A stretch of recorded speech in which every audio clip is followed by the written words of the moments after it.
All right, we are on the record in State versus Bryan Kohberger, CR 0124-31665. The state is represented by Mr. Thompson, Mr. Nye, and Ms. Jennings. The defense is represented by Ms. Taylor and Ms. Massoth. The defendant has been excused from appearing. The defendant himself has been excused from appearing today. With us also are petitioners, counsel representing petitioners, Ms. Olson and Mr. Pedersen. Today's hearing was set to address the interested parties' petition to be heard as interested parties related to the court's closure of a portion of the hearing set for Thursday and Friday. So with that, I will let, whether it's, I'm not sure if Ms. Olson or Mr. Peterson is addressing the court today, but whomever is may address the court.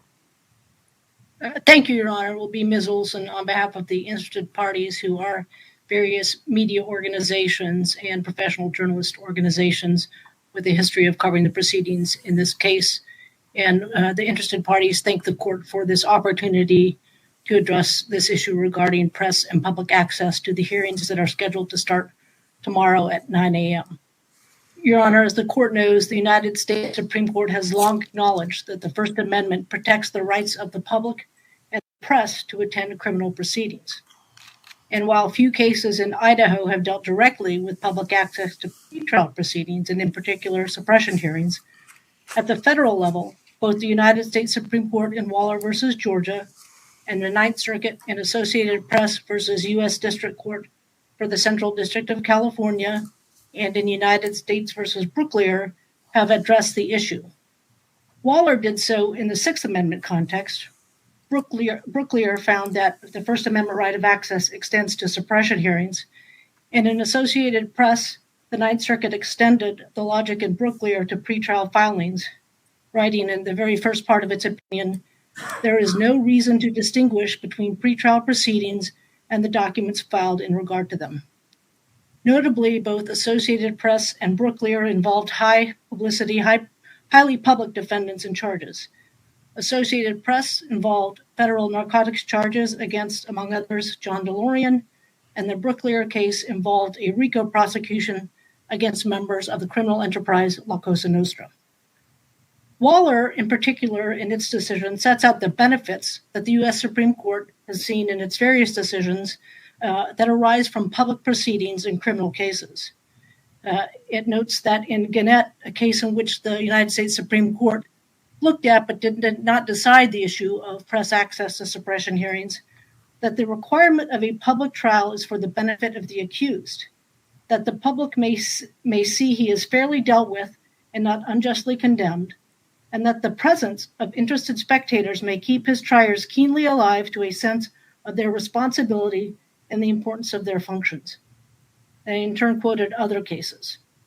In addition to ensuring that the judge and the prosecutor carry out their duties responsibly, a public trial and public proceedings encourage witnesses to come forward and discourages perjury. Your Honor, prior to closing a criminal proceeding, a court must afford those excluded from the proceeding a reasonable opportunity to state their objections. We appreciate the court providing us that opportunity here. And the court must also comply with the requirements set out in Press Enterprise 2 before it can close those proceedings. A criminal proceeding can only be closed if the court makes specific findings on the record as required by that case. And those specific findings need to be sufficient in writings, insufficient so that a party excluded can challenge them. The Ninth Circuit has explained that a court cannot be closed in criminal proceedings unless such closure serves a public interest. There is a substantial probability that in the absence of closure, this compelling interest would be harmed, and that there are no alternatives to closure that would adequately protect the compelling interest. And that's in Oregonian at 920 F. Second at 1466, quoting from the Press Enterprise 2 test. Here, Your Honor, the interest parties are not arguing for a blanket order opening the court. We are arguing for the court to adhere to this long-established process of determining how and under what circumstances a court could be closed for a hearing. For many of the media outlets we represent, even in national security, child sex assault, and organized crime cases that they cover, the process that we are seeking has been carefully followed. The public and the media have a right to appeal unwarranted closures of a courtroom, but they're unable to determine whether the court is being closed appropriately because the court so far has not made public the most basic information regarding the reasons for its closure. The defendant in this case, in both its January 13th and January 21st filings, seeks an open hearing and asserts that an open hearing is of utmost importance to him. Therefore, any concerns about the closure being required to ensure the defendant's right to a fair trial are moot. And as Mr. Kohberger pointed out in his motion to hold an open hearing, the Supreme Court in Waller held that when the defendant objects to the closure of a suppression hearing, the hearing must be open unless the party seeking to close the hearing advances an overriding interest that is likely to be prejudiced. The burden is on the party seeking closure. That's from Oregonian 920 F. Second at 1467 and Brooklier 685 F. Second at 1167. As we understand it, Your Honor, the interest being advanced by the state is concern for information being provided to the potential jury pool and possible inadmissible evidence being discussed in open court. But that is inherent, Your Honor, in any motion to suppress hearing. The whole basis of the hearing is to see whether the evidence should be excluded or admitted at trial. Concern about the public may be learning about this evidence, and even if it ends up being inadmissible, is therefore not an overriding interest. And absent that some evidence that this discussion that would occur in the hearing would taint a jury pool or provide information that would be difficult to seat a jury, I think that is also not sufficient evidence for this court to find that it's a compelling interest and warrant closure of the hearing over both Mr. Kohberger's objection and then the right of public access. It also appears from Mr. Kohberger's filing yesterday that the state asserted that Mr. Kohberger's acquiescence to the non-dissemination order is somehow a basis for them to argue that Mr. Kohberger cannot now object to this closure. Not certain if that was the argument that the state advanced, because we haven't seen their pleading. It's not on the cases of interest website. But as I understand the non-dissemination order, Your Honor, and its purpose, it's directed at comments or statements that are made outside of court proceedings and pleadings, and not at what can be said by the parties or their counsel in the courtroom. And the very purpose of the non-dissemination order, as I understand it, Your Honor, was to prohibit those sorts of extrajudicial comments by people who would be in the know, but that in-court proceedings are precisely the kind of information that should be available to the public as this case moves forward. Your Honor, I would submit also that there is tremendous public interest, and it serves a tremendous public good for the public to know at the time that it's being considered the evidence, whether the evidence that the state seeks to introduce at trial was gathered in a method that is constitutional or meets evidentiary thresholds for admission. A motion to suppress may be the critical stage of a criminal case. If essential evidence is suppressed, then the government will not be able to meet its burden of proof at trial. Indeed, Mr. Kohberger made that exact argument in his filing yesterday. The purpose of the IGG was to investigate a criminal case. What is more, without IGG, this case would never have been brought against Mr. Kohberger. The public should know precisely what law enforcement and prosecutors did in gathering such evidence and why and how the defendant thinks that was illegal. The court in Waller, when it was talking about the aims and interests of a public trial, noted that those aims and interests are no less pressing in a hearing to suppress evidence. And then they pointed again to several of the individual opinions in Gannett, the case where many Supreme Court justices opined that if they were addressing the question, they would say there's a First Amendment right of access to suppression hearings, but they didn't reach that question. In Gannett, the comments that many of those justices made was that in many cases, the suppression hearing was the only trial because the defendants thereafter pleaded guilty or the evidence was suppressed and no case went forward. And similar reasoning supported press access to preliminary hearings in one of the few Idaho cases to address access to pretrial hearings, and that was the Cowles case.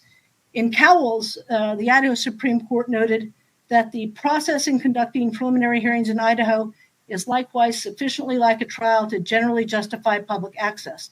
And they pointed to the Supreme Court opinion in Press Enterprise 2, where they state that because of its extensive scope, the preliminary hearing is often the final and most important step in the criminal proceeding. The preliminary hearing in many cases provides the sole occasion for the public observation of the criminal justice system. And that may be the case in a motion to suppress hearing, particularly if either that motion is granted and not sufficient evidence exists to go forward, or even it is denied and a plea deal follows the resolution of the motion to suppress.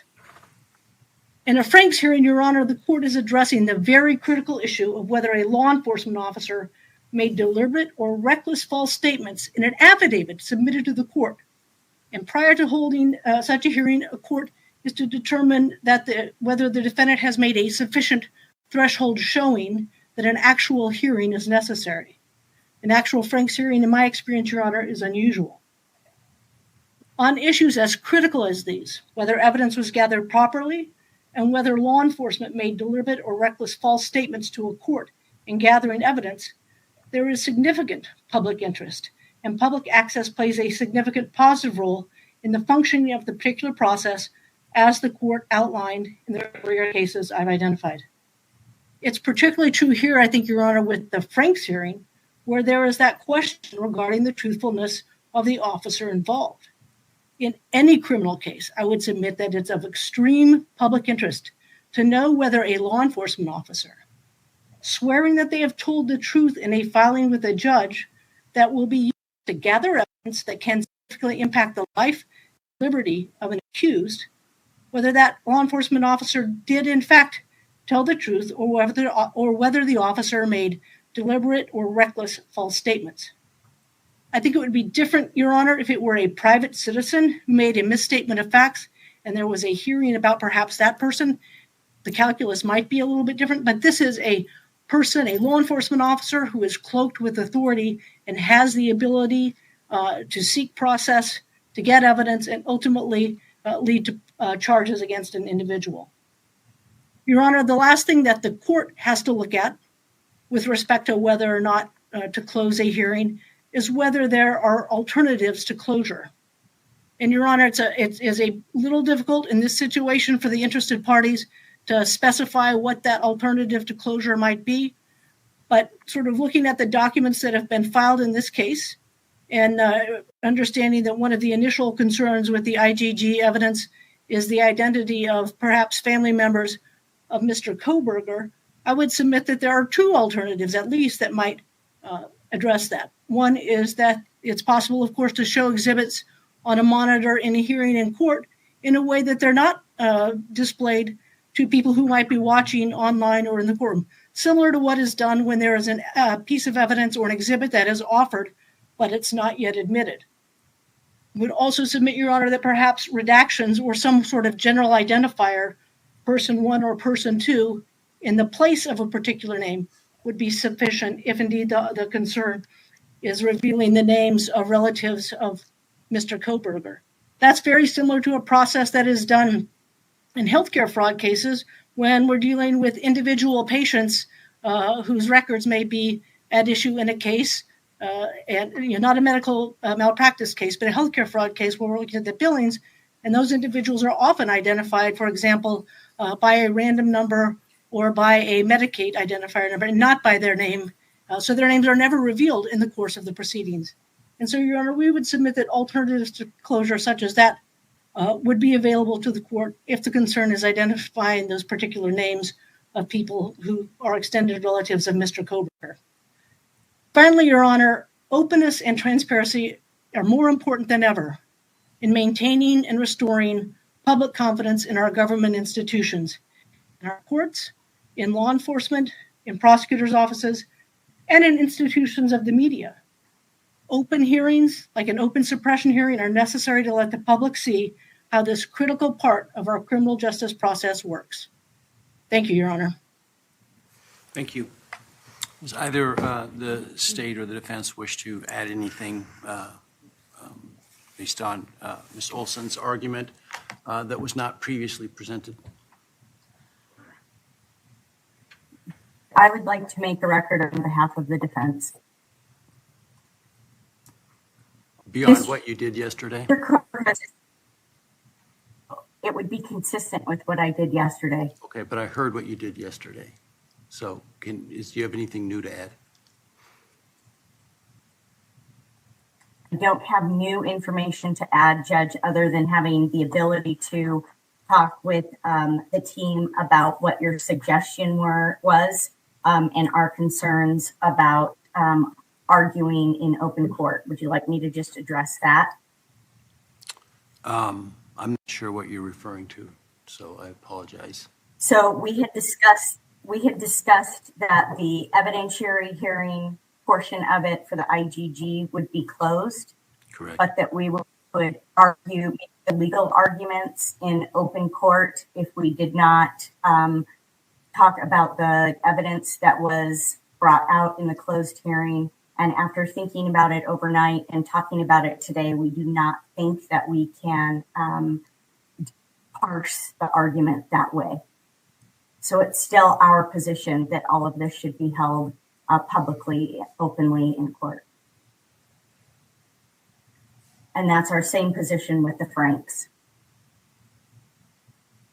The Franks proffer, with the exception that there will be, in the proffer, there will be a need to talk about specific names and in particular names of some lay witnesses in directing the court to the 1,000 pages that were submitted under seal in relation to the proffer.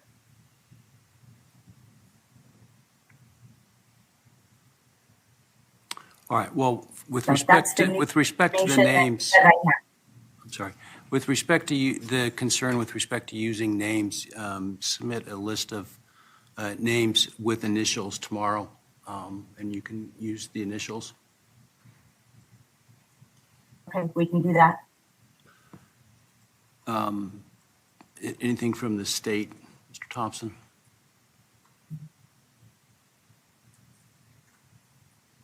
Not for me, Your Honor. Mr. Nye was actually speaking on behalf of the state yesterday. I'll defer to him. Mr. Nye? No, Your Honor, nothing beyond what was said yesterday. Thank you. All right. Well, I appreciate the presentation today.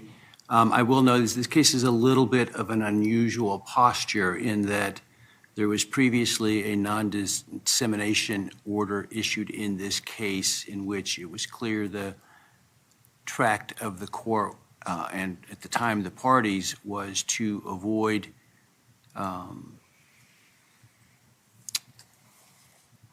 given the media scrutiny the potential for impacting the jury pool that exists here with evidence that may ultimately not exist and evidence that may not ultimately be admissible. That order was challenged, I believe, by the press at the time, and the full hearing was held on that, and the judge issued an order on that. The closure of the proceedings thus far have been consistent with that prior ruling by the court for which the petitioning parties were given an opportunity to be heard previously. I don't think much has changed in terms of the need to protect the jury pool here, given the intense media scrutiny that has and continues to follow with this case. Part of the rationale presented to the court yesterday for opening it was in order for the defense to make their case to the public. That's exactly why it's not open. We will be challenged under the best of circumstances, of obtaining a jury that is not been overly exposed to this, and in particular exposed to evidence that ultimately may not come into this trial. I am, as I told the parties yesterday, particularly sensitive about closing things when we don't need to, and I think that there has been to date a over caution in asking that I seal things by stipulation that perhaps don't need to be sealed. And I've asked the parties to stop that, frankly, and to provide better rationales as to why I should seal what they're asking me to seal. That said, with respect to in particular, the IGG issues, particularly where I don't exactly know what the evidence will be forthcoming, I am concerned about the potential impact on a jury pool. In this case was moved to this court because of the defense's assertion that they could not get a jury pool in northern Idaho that would be unaffected by the case, even with the non-dissemination order in place. The media here in Ada County is as, if not more, intense. And so I think there is need to be careful when we are addressing evidence that potentially is not going to be evidence in the case because of suppression motions in limine and the like, which is the concern that I have in particular with the Frank's hearing, as that does appear to be evidence that may not come in, and it may not be evidence that has been particularly disseminated to date. As I talked with the party, there are other issues that I've asked the parties not to address specifically as it relates to some of the motions to suppress that doesn't need to be discussed specifically. For example, the evidence produced by the warrants they seek to strike.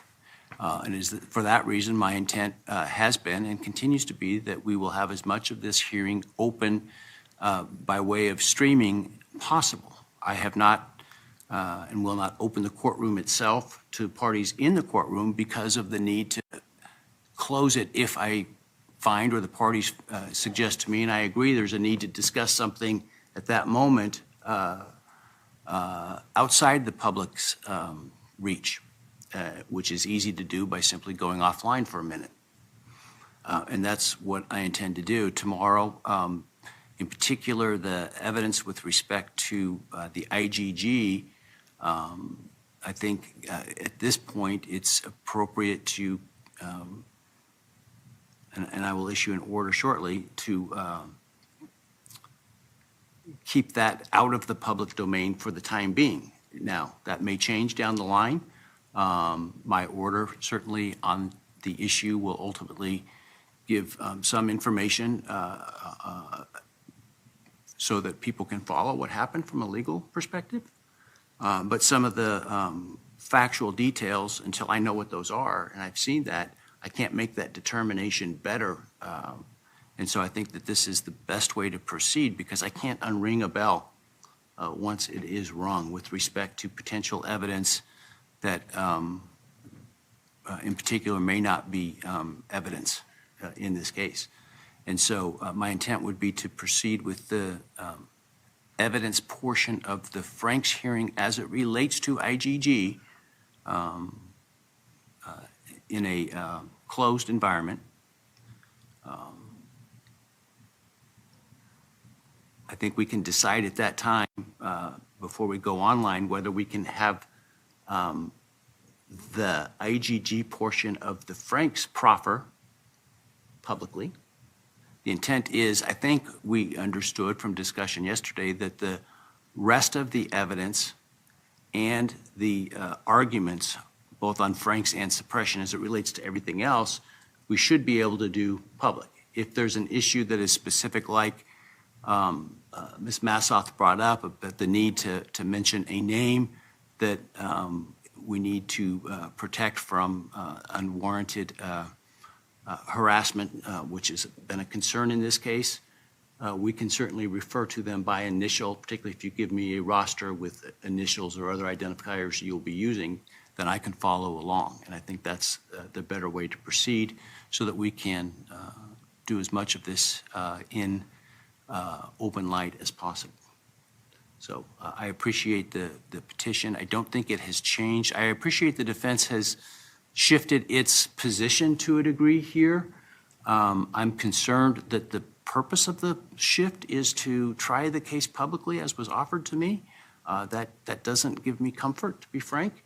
But for the meantime, until we can, I can get a handle on the exact evidence that does in fact come in, given that it is potentially evidence that will not be admissible, and anyone who hears about it may therefore be removed from the jury panel. I think it's better that we proceed in this fashion for now. May I raise one other issue, Your Honor? Briefly. Thank you, Your Honor. So first, Your Honor, with respect to the non-dissemination order, respectfully, we represented the interested parties at that time as well. In our understanding of those proceedings, it was amended a couple of times. The second time after we moved to intervene and challenge the dissemination order then in place. And as I understood Judge's the proceedings in front of him and the non-dissemination order, the purpose of that was to preclude extrajudicial statements and was not to preclude the attorneys from saying things in court that would be made public. The goal was to make sure that there was accurate information from people knowledgeable about the proceedings, and that was the forum in which they could do it. And I would also note that Rule 3.6 does have sort of this rebuttal portion to it that allows, if the defense, if there is a statement that is made, under Rule 3.6, the defense is permitted to make public statements to sort of counter that. And I think that's probably what the defense was getting at in its submission to the court. And then finally, Your Honor, are the court's statements in court today intended to be its specific findings regarding the manner in which the court is to implement the Press Enterprise 2 test, or will there be a written order so that my clients can be adequately prepared to decide what next steps to take? Yeah, as I indicated, I intend to issue a written order following today's hearing. I don't think that what you said accurately reflects my understanding of the defense's position yesterday, but I appreciate that. I do understand Judge's prior order to be dealing with extrajudicial statements because that's who he could control at the time, were witnesses and parties. But I also understand from a review of the record there has been a concern throughout this case of exposure to evidence that may ultimately be inadmissible, and that prior proceedings were closed for that purpose, consistent with Judge's ruling at that time. I agree it would be an extension of that, but in general, I think that's where they've been throughout this case. So, at the end of the day, regardless of the outcome, the likelihood is everything will be unsealed.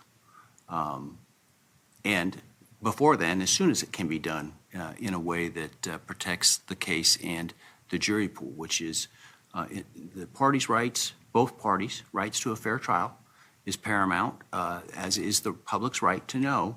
But I also have to weigh that against the ability to have a fair trial by getting a jury panel that has not been tainted by the publication of widespread publication of evidence that may not be admissible at trial. So it's a bit of a narrow path for the court to have to tread, and I appreciate that, and I appreciate that that calculus isn't always in the direction that one would hope, but I am doing my best to make that calculus in a way to ensure the rights of the parties and to ensure a fair trial, and that we can do that as quickly as possible. All right, so I will issue an order forthwith, and tomorrow we will come forward with public hearings just as soon as we can. Further, if after hearing that evidence, I determine it doesn't need to be protected, I will order a transcript be prepared, and I will order that be produced. But in the meantime, I think I need to take this course, so I appreciate that. Thank you. Thank you, Your Honor.